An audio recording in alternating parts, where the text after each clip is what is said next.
DJ, please pick up the phone. I'm on the request line. It's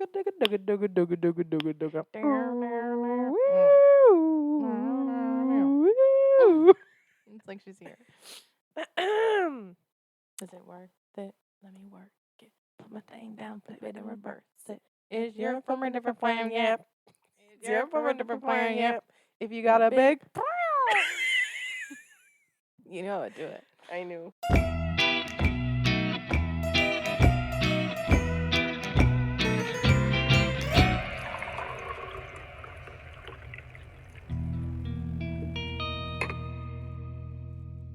We're back.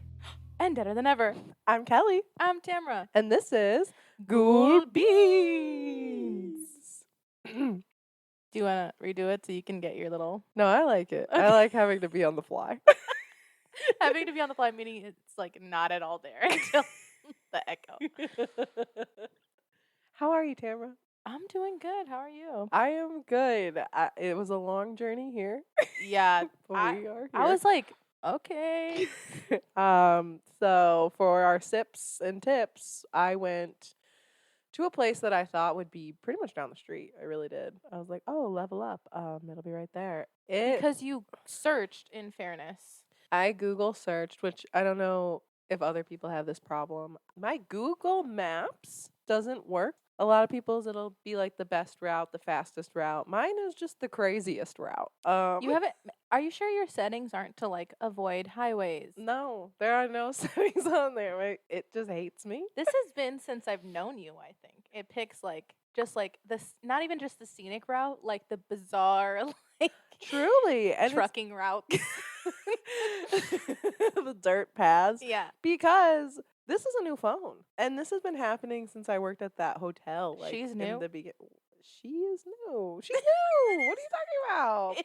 Look at the corners of this phone. It's the Pixel 6. I have my phone clumsy. too. For the viewers, for the listeners at home, it's not giving new, but I can see why you'd say that. It's giving, I have a protection screen for a reason. Yes. It needs to be changed. Changing of the guard. This will be my third one.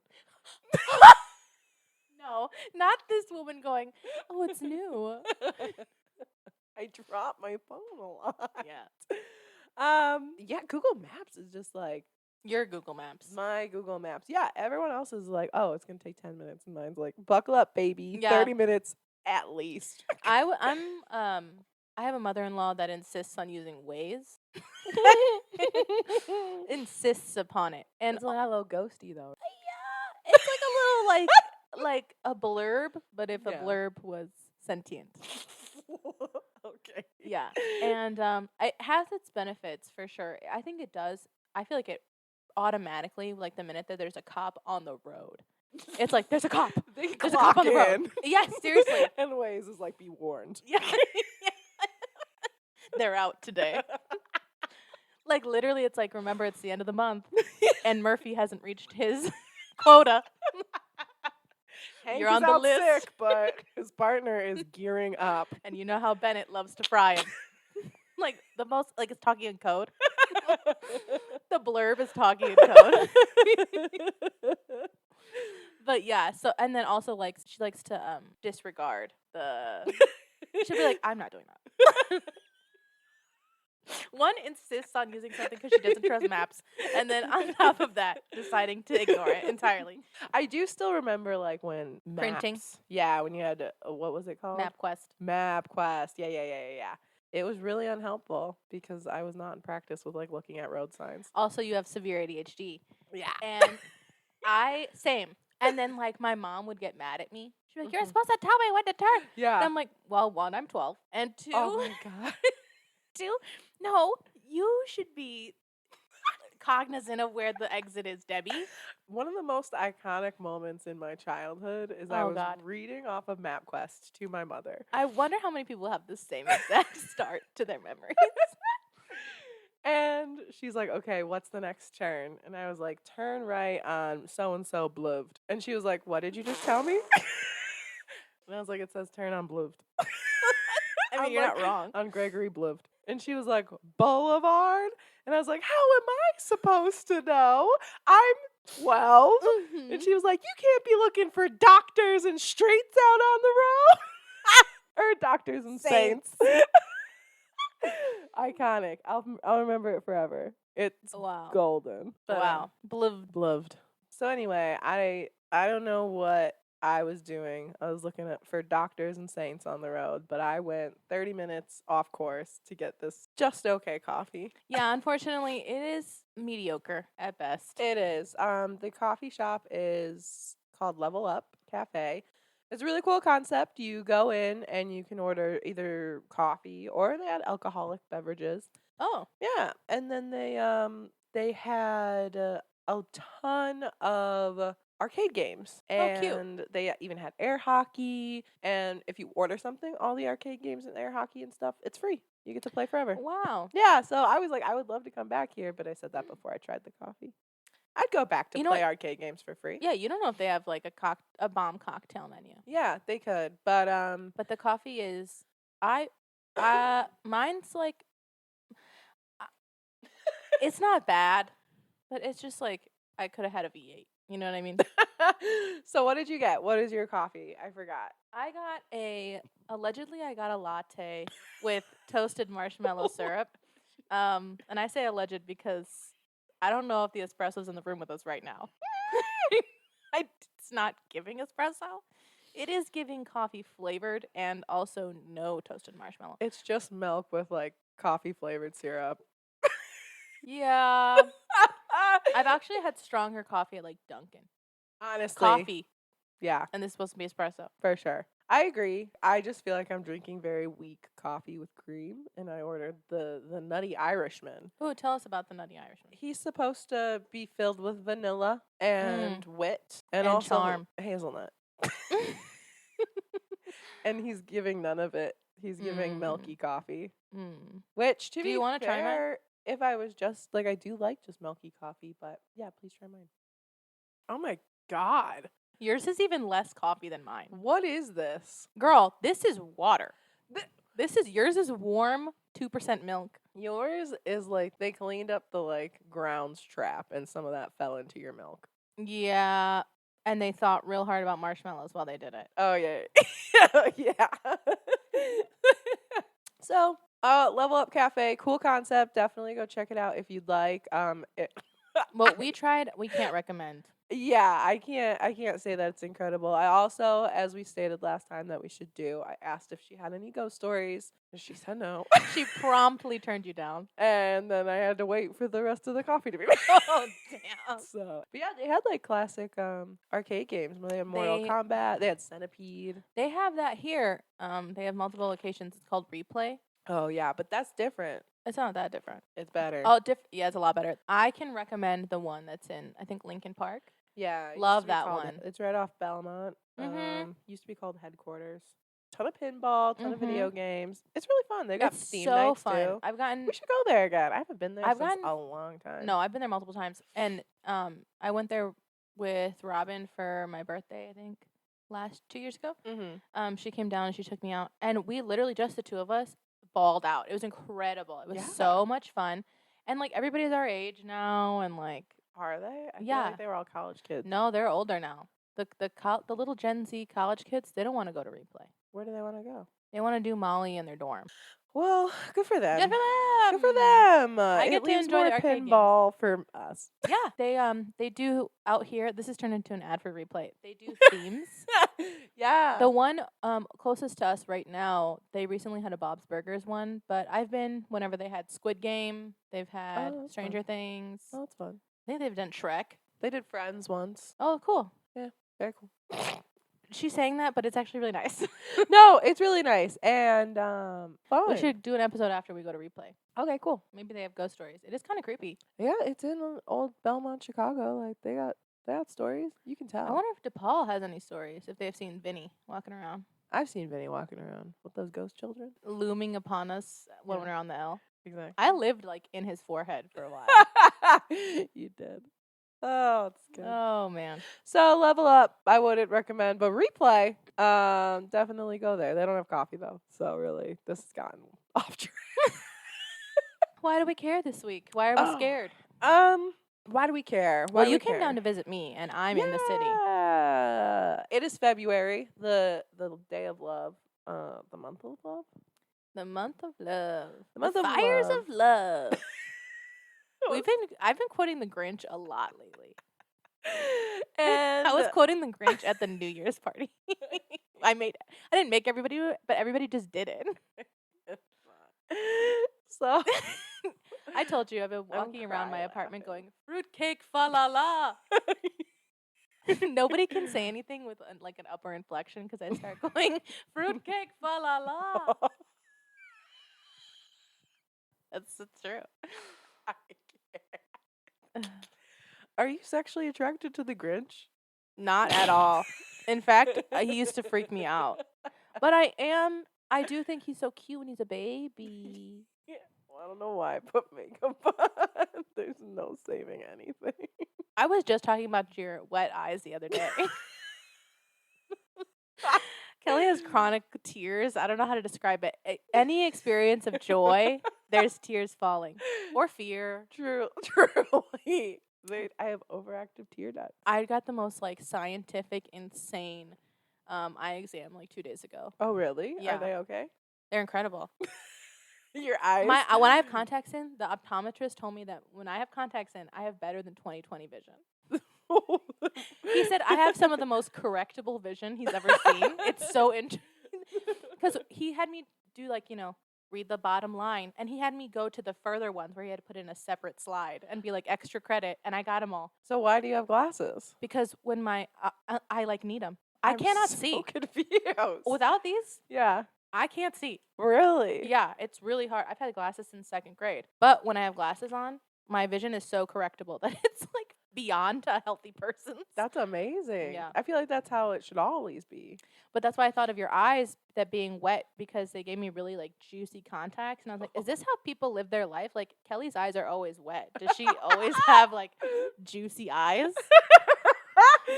Do you not have juicy? Are your eyes? Do you have dry eyes? No, but they experience dryness. I do too, specifically after I'm done crying. They get dehydrated. Exactly. No, I don't know what it is. I've always like cried when I've laughed, but it doesn't happen all the time. You know what I mean? Like it's got to be a real tickle. But yeah, you're not sexually attracted to the Grinch. Good. No, why did you ask me that? I was listening to a story, and apparently it's like a common thing. Like a common kink is the Grinch. Okay, hang on. Reel her in. A Grinch kink? Yeah. Or like a Grinch, like, you just like, you could. A kink. I think my equivalent to that people would be like, what is Jafar? That makes sense. See, that's, at least they're human. For sure. At least it's not. Yeah, I guess like. Whatever species the Grinch is. It's like a Who, but from like Horton Here's a Who. Right. He's not a Who from Whoville. No. Whosiana, maybe. Wyoming. Wow. Ew. Hoosier State. Which would be? In Who, Indiana. Wisconsin. Who, Michigan. If I was Who, Michigan is just Who, Michigan. If I was a Who from a state, I would be Wexus. Hootah? That's a good Juan Diego. Tennessee. Who, Florida? was gonna be mine. But if you get to have Who, Michigan, Who, Florida, it should be allowed. Absolutely. Any Hoozle? I'm gonna pass out. Oh, I gotta get the maracas.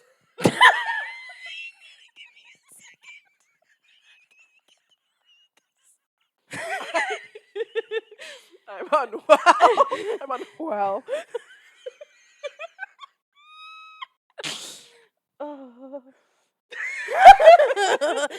So why do we care? So near Valentine's Day. The Valentines Day Massacre. This happened because I went the fires of love. On today's episode of Local Lore, we are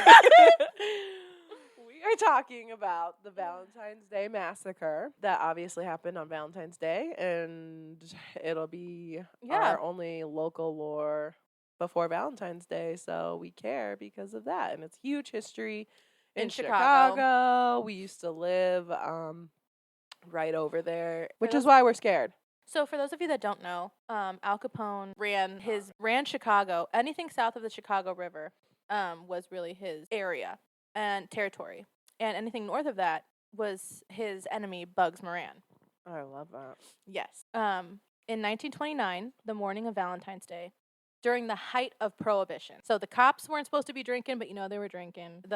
Everybody is, underground drinking. Because that's what he was, right? He was a bootlegger?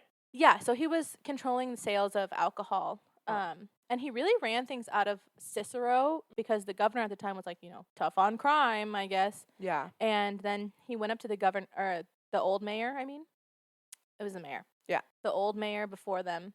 And he literally was like, I will make you mayor again as long as you leave me alone. And of course, that happened. Right. So during the height of Prohibition, Al Capone versus Bugs Moran. Bugs Moran was encroaching on Capone's territory, and they were waiting in his little hub, a very popular hub for Bugs Moran's gang, were inside of a garage on North Clark Street. 4 men were seen walking down North Clark Street. 2 were in plain clothes carrying Tommy guns, and 2 were seemingly dressed as CPD in a police car. Wow. Yes. So, of course, people in the neighborhood were, really used to it. Mm. And, of course, if you lived in Chicago during that time, you're like, oh, here goes Capone. Scarface Capone's bullshit again. Damn. Scarface is based off of Al Capone? Yes, it sure is. No way. Yep. How did I not know that? That is wild. He got in a knife fight when he was 12. Oh, my God. Yeah. Maybe it wasn't a fight, but he got slashed with a knife when he was 12. Zam. Yeah. Zam Zaddy? Talking about Al Capone. Obviously. They burst into the garage on the north side. It was a well-known hangout of Bugs Moran and his gang, and so within minutes there was gunfire and violence. A few minutes later, the same policemen emerge with 2 prisoners with their hands up, and the police car drives off. Inside, 6 gang members lay dead. 1 would later die at the hospital. The 6 men did not have weapons drawn as they were instructed to surrender their guns to the cops, and of course they did because they were dressed as policemen. Mm-hmm. They were told to face the wall, and they were murdered in cold blood. Damn. Turns out, the same 2 who walked out with their hands up were the same 2 that walked in. Even though we can't say 100% who did it, it's been universally accepted that it was Al Capone seeking revenge. Mm-hmm. Bugs Moran was not there because he slept in. Oh, damn. No one was charged ever due to lack of evidence, so it is one of the largest unsolved mysteries. Mm-hmm. He made it a point before then to say that he was going to his winter estate in Miami, which he was there. His ass was like, so, hey guys, on the 1st of February, not Valentine's Day, I'm going to be in Miami. The lone survivor who had gone to the hospital, Frank Gusenberg, I believe, was bleeding out at the hospital, and he was asked, who shot you? He said, no one. No one shot me. What? He had taken a vow of silence. It was an us versus cops kind of thing. I love that. So even though he was in the rival gang, he said, it was no one. I didn't see anything. I'm not even shot. He was bleeding out at the hospital. I mean, if you know you're going to die, it's like, do you still... Right. He did. Damn. So, I'm later... literally just drinking milk. Yours is straight up milk. I want to reiterate that Kelly's coffee is just milk. 2%. I asked for it specifically. Was it? Mm-hmm. Okay, then I said you were drinking straight 2% milk. Yeah. Later, when Capone was having an honorary dinner for the 2 who successfully carried out the hit, Capone had slapped his bodyguard in the face, and the 2 had approached him, saying that he could work for them if he didn't like how he was being treated by Capone. Immediately, the bodyguard says, that sounds great, walks back and tells Capone what just happened. Amazing. That when the honorees returned, because they're sitting at this huge dinner, yeah, Capone had a metal bat in hand and gave a speech about loyalty. Oh my God. That's so fucking scary. Did they make a movie about this? Because I'd watch the hell out of this movie. I think it's called Scarface. And Goodfellas. I think I just had an aneurysm. Did they make a movie about Al Scarface Capone? They made him like $1 million, I think. Disrespectful. So he gave imagine you come back and he stands up at the head of the table with a bat in his hand and gives a speech about loyalty. After you just tried to like grab his bodyguard. Yeah, because why would they do that? The what a dumb move. Well, they were going around apparently, and I should have said this a second ago, but they had been going around telling people on the low, they're like, I'm the most powerful man in the city right now. Why? Oh. You can imagine what happened after that. I can't, but tell me more. After the beating was over, which everyone or just the two? Just the two, and one of them died. Oh, that's actually horrible. The one who had been really making it known that he felt like he was the most powerful in the city. Yeah. He's the one who was murdered. The dinner guests, who were also in attendance, were instructed to continue eating as normal. And they did. Oh, that's horrifying, actually. The garage was taken down in 1967 in an attempt to clean up the city of the, mafia vibes and the history, which, again, didn't work because, people go visit the site where the bricks were. Right. Bricks from the site became collector's items. People especially wanted them if they had blood or bullet marks on them. But later, people who owned the bricks started having unexplained experiences. Oh my gosh. Legend states that those individual bricks, which were sold off to private collectors, brought bad luck, tragic car accidents, and occasionally death to those who owned them. Oh my god. The location of the original garage where the St. Valentines Day Massacre occurred is now the side lawn and parking lot of a nursing home. People are said to occasionally hear screams and machine gun fire emanate from the lawn, and the entire area is said to spook animals and cause people to feel uneasy. Wow. Yeah. And so then a collector rebuilt, I think it's like 30 bricks worth, I believe, of the wall, and it sits in the Mafia Museum. Damn. Then there's still bullet holes and stuff in it. That's wild. How many people died? 7. Damn. Why did I think like a ton of people died? Their bodies weren't discovered for 3 hours, and it was only because of a dog.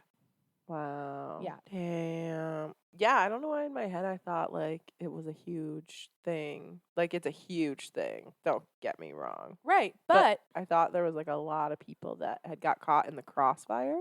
No.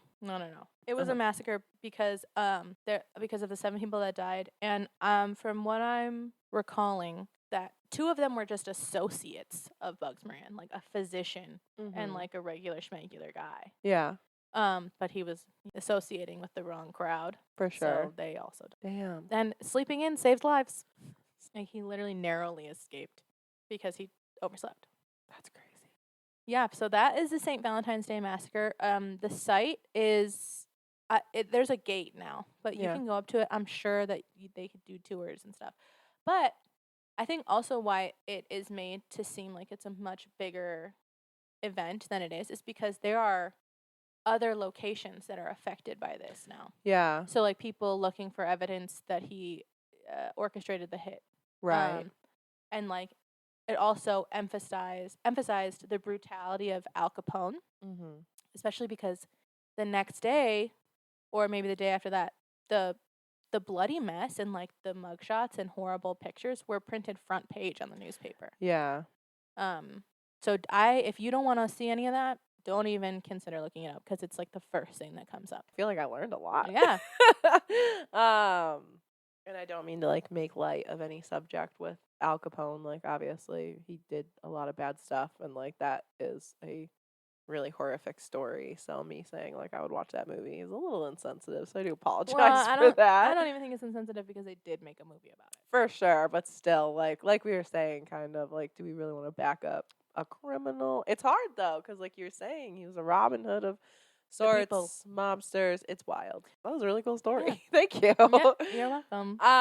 So to piggyback off of that, I picked something really close by in Lincoln Park still as a haunted location for some local lore. Local to the Valentine's Day Massacre is the Red Lion Pub, and Tamara can attest we both went to school in Lincoln Park, and that was just a shitty old man bar that college kids would go to. You could drink for pretty cheap. Lincoln Park wise, and didn't always card. Right. Just like Kincaid. I mean, we can't speak to how they are now. No, I'm sure they follow all the legal structures and rules and stuff like that. Yeah. It's located on Lincoln Avenue in Chicago, Lincoln Park specifically. And the building that houses the Red Lion was originally built in 1880, 9 years after the Chicago fire. Okay. Mm-hmm. And it was actually located north of what was considered Chicago in the town of Lakeview. It was a town, not a neighborhood. Weird. Yeah, but it was annexed to Chicago in 1889. Little history for you. Tidbit. But it was literally just this pub, and it was surrounded by like farmlands, which is wild to think about, like living in Lincoln Park. So across the street from the pub in like the 1930s was the Biograph Theater, where John Dillinger was gunned down. He was like the bank robber. And he used to stop by at the building that was the Red Lion Pub because it used to be a grocery store. It was actually a lot of stuff. It was like a grocery store, produce store, a laundromat, an IBM typewriter assembly factory. Yeah, that spot where it's at is like prime. Yeah. So that doesn't surprise me. Yeah. And then in 1984, it became a restaurant called Dirty Dan's. Dirty Dan. Dirty Dan. And Pinhead Larry. The new owner, John Cordwell, came on the scene and renamed it the Red Lion Pub. A little information on Cordwell, who was buried at Graceland Cemetery. I think I spoke about him for like a brief second. He came to Chicago and helped fund the architectural firm that designed the Carl Sandburg Village and Presidential Towers. Wow. Pretty cool. And he was also the director of the City of Chicago Planning Commission. And he was called the father of the Blue Line because he helped carve out that like route. Yeah. So all that to say, he was an English chap. He came over and after the war did all that good stuff. And then opened this pub, and as it stands now, it's pretty haunted from the looks of it. That was a brief history. The pub is obviously, the building is really, really flipping old, so you can definitely look more into it. I'm more interested in the ghosts. So that was brief. A lot of history. Really cool. Again, having gone there and like, I don't know, been like, I don't like this bar, but it's the only one I can get into. You know what I mean? It's cool to know now that it was actually like a really huge part of Chicago history. So much of the activity that is seen here is following the renovation of the pub's second floor. It used to be apartments, and now it's a second bar. And there's often cold spots and stuff. And Eric, do you remember the Eric and Kathy show? Yeah. They did like a seance there in 1999. Okay. 'Cause we're old now. I was 5 at the time. Yeah, but still, like, I remember listening to Eric and Kathy on the radio. I met Kathy. Oh. So this is just a condensed list of the ghosts that are seen in this little pub. There is a scruffy, swaggering cowboy. So, oh my god. Think sexy. Think a little into himself. Yeah, he's got some scruff. He's swaggering. Why is it a cowboy in Chicago? Dude, I don't know. Okay. They just gotta show up some places. Yeah, I guess. 2 males, one of which is a bearded, dark-haired man who was killed by a blonde-haired man as a result of a gambling debt. I thought you were gonna say it's something with their hair because you made the distinction that they have beef. That's box dye. I was like, oh my god. Oh my god, the drama was piping. The conflama over box dye. A dark-haired woman named Sharon, dressed in 1920s era clothes, who likes to hold the ladies' room door shut on the second floor. She traps female patrons for at least 15 to 20 minutes. Ew. She also likes to tidy up the place. That's disgusting. And that would fucking suck. I know there's a ghost in the Second City, like, hall that does something similar. Yeah. But, like, what the fuck? Like, I'm in here, like, if I'm in, you know what I mean? I was thinking, like, that's such a easy scare. I just, Not that I'm challenging the ghost. I'm sitting down, right, in this pub, and this is the point where I'm realizing how drunk I am. Yeah. And Time now to break the seal. And now you're gonna trap me? That's fucked up. I know, we're supposed to be besties in the bathroom. My head's a little spinny. I'm having a good time. Mhm. Yeah, let me borrow a tampon. Don't fucking. What are you doing, Why girl? are you haunting? He's like, ha ha Oh, ha. God. Yeah, this girl's drunk. I'm going to lock her in the bathroom. I probably wouldn't even notice That unless it was a like ghost. I'd just be like, why can't I fucking open this door? I know. I would be texting her like, oh, God, I locked myself in the bathroom. Can someone come get me? Now, if it's the stall door, that's like way worse. Oh, that's so fucked up. What's worse is if like you can see her or like hear her. You know what I mean? Or like feel the weight of her against the door. Yeah. Or like see her feet. That's what. Yeah, that would be absolutely disgusting. That's a really huge trope that actually to me is scary. Like like looking under the door to see feet or eyes looking back Yeah. at you or something. no. That's really effective. I would not be able to do that cuz where do you go? Like you could climb under, but like you're climbing closer to the ghost.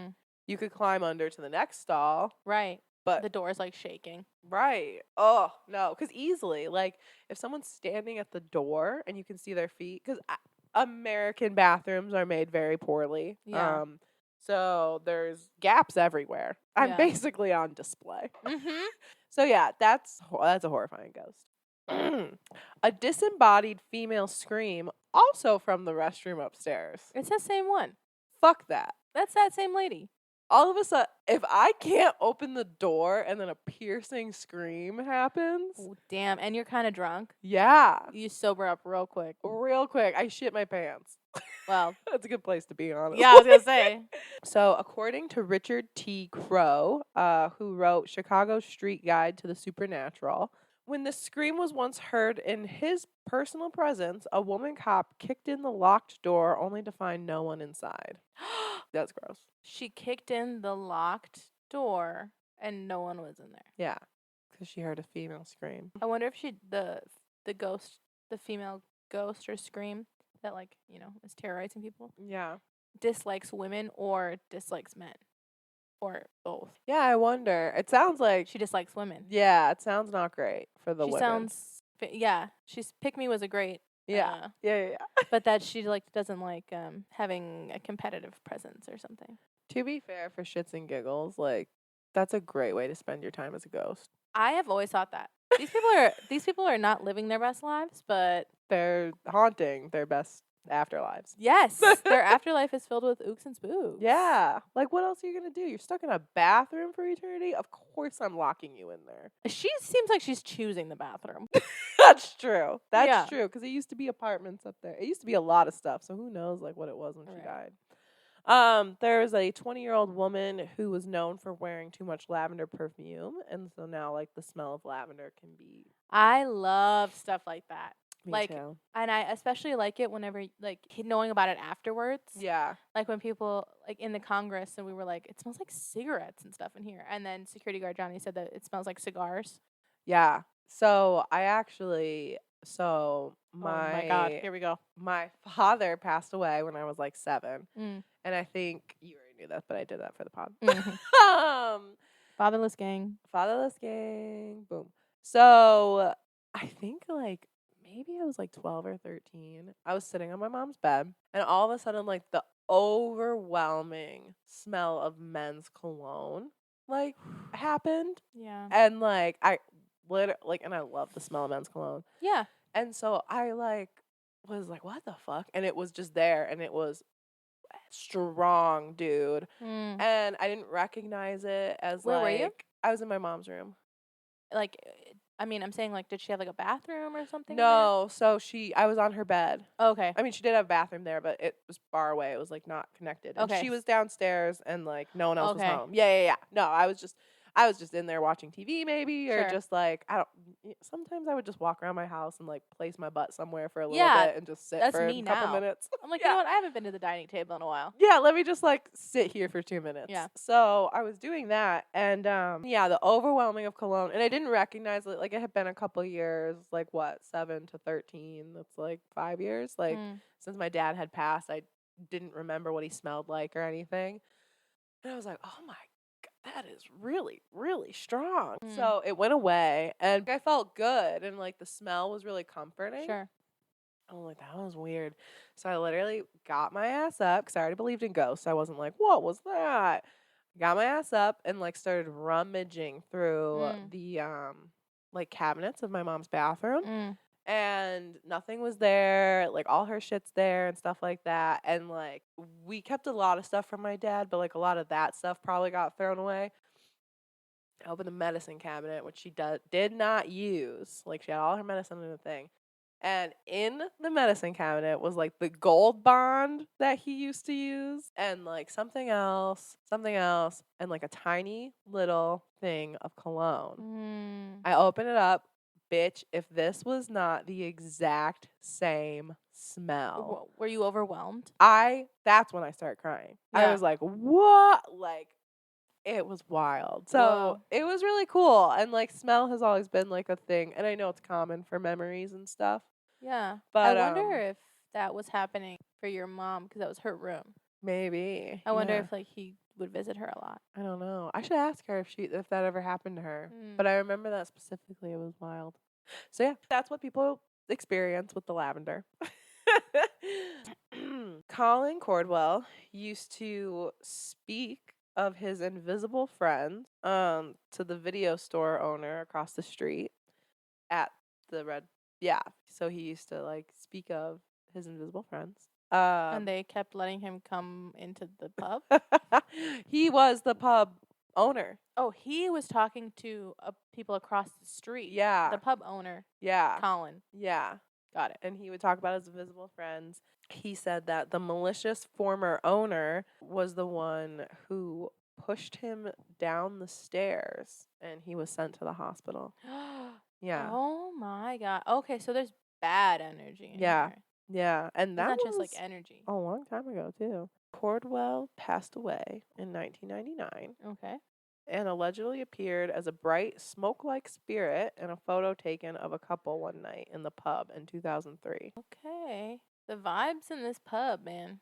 Yeah, so it sounds like you might be able to get an experience if you go there. We should check it out, honestly. Yeah, that would be actually a good one. And there's we could visit this Valentines Day Massacre site. Yeah. So, you know how we stayed at the Congress?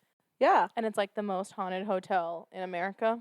Well, what did you tell me before we started recording? That we just grossly oversight. Yeah. So if you look up the Congress, or if you look up Haunted Chicago, in 2017, it was voted the most haunted place in America.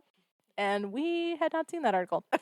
Although, if you look up the Congress Hotel, oh my God, the only things you see on it is that it's like super incredibly haunted. I just didn't know it was the most haunted in America. What always gets mentioned second is the Drake. And the Drake is, I believe it's a Hilton hotel. It's located at 140 East Walton Place. It's a full-service luxury hotel. You can get high tea there. You can go to tea time. So some of the paranormal activity happening over there is they have their own woman in red. This is the oldest story in the hotel's history. It dates back to the year 1920 on New Year's Eve. At this time, about 2,000 of the most influential people in Chicago had gathered in the for the hotel's gala. John Drake even attended this gathering. Even the man who designed the Iroquois Theater was at this gathering. Damn. Ooh, it's beautiful in here. Lots of creepy energy going on already. Yeah. It is also said that a woman who attended the party had worn a dress so red it was called the blood dress. Really? The woman had gone back to her room to find her lover, possibly her husband, with another woman. Classic. She rode all the way to the top and jumped. Why? No, bitch. You ride all the way to the top and push him off. You don't jump. Your life is better. I mean, if I'm thinking in terms of like back then, she probably was like, well, I've been replaced and now what am I going to do? I'm going to be homeless, which is an unfortunate reality for a lot of women. It is, but also just kill him. So that's the lady in red. She can be seen to be roaming the halls and be in the elevator and on the 10th floor. She's also seen in the palm court, seemingly obviously downtrodden. Such a bummer. So this is another story of some of the ghosts. The other high-profile phantom residing at the Drake Hotel are the grieving parents of Bobby Franks. Although 15-year-old Bobby did not perish at the hotel, the terrible story still haunts the place. Son of Chicago businessman Jacob M. Franks and mother Flora, Bobby was killed by a pair of young men known as Leopold and Loeb. Leopold and Loeb. Two well-off University of Chicago students who committed the atrocity for a bit of fun. Oh my God, fuck them. Fuck those guys. Following the trial, the parents sold their estate and moved to the Drake Hotel.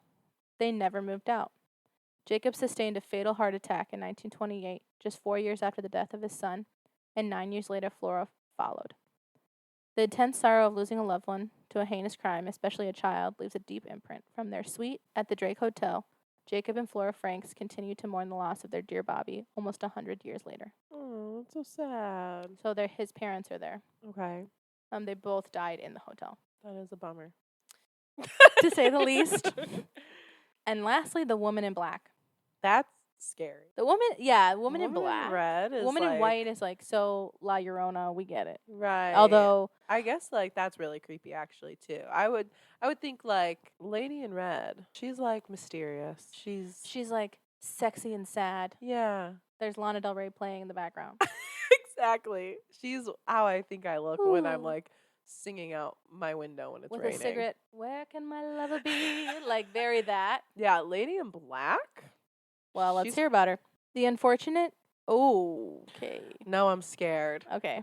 Okay. The final ghost story attached to the historic hotel is one of mystery and cold-blooded murder. The unfortunate victim was 58-year-old Chicago socialite Adele Williams. After her picture's right here. After returning to her suite on the 8th floor, Adele and her daughter entered to find a woman dressed in black in a black fur coat. What was she doing here? Some stories say she was hiding out, waiting to execute the wealthy matron and her daughter for reasons unknown. Others say she was caught in the act of stealing the many jewels and riches hidden in Adele's suitcases. Whatever the reason, the stranger pulled out a gun and fired. Adele's daughter was lucky. The shooter missed her completely. Adele, however, was not and received a shot straight to the head. Damn. Having done the deed, the woman in black tore from the room, bolted down the hallway of the 8th floor, and disappeared down the stairwell. Adele Williams was dead, and the only suspect was a mysterious woman in black. Who was she? Did she work at the hotel? Was she a hitman? The police were never able to find out, and the crime remains unsolved to this day. Damn. The woman in black is said to haunt the 8th floor of the Drake Hotel. Woof. So it's not even Adele? The police may not have been able to identify her in life, but in death, she is trapped here forever, perpetually fleeing the scene of the crime. Ew, shut the fuck up. I wonder if she like went on to live like a long life, but then like she woke up dead. And now she's trapped in the hotel, like karmically trapped in the hotel. Yeah. Interesting that it's the person who committed the crime. I think that's so wild. I mean, the woman was literally murdered right there, but the person that haunts that place is her murderer. Crazy. That might have been like the worst thing she's ever done. Yeah. So like karmically, she's paying the price for that, and she's there now. Yeah. Well, so like I guess think about the worst thing you've ever done. Maybe you'll be trapped doing that forever. I feel like I learned a lot this episode. Yeah. About stuff that like the Drake, you see it every time you're going on Lakeshore Drive. It does have a vibe. It does. It's very out of place. Like it does very much look like it's getting swallowed up. Yeah, it's like a little castle like building amongst like big city buildings. The Drake is surrounded literally by skyscrapers, so like you have to look down to look at it. But when you walk up to it, you do have to. I mean, it's not tiny. Yeah, no, it's huge. It's just like it's out of place where it's at, and it does. It's very aged looking. Cool though. Yeah, we'll have to stay there.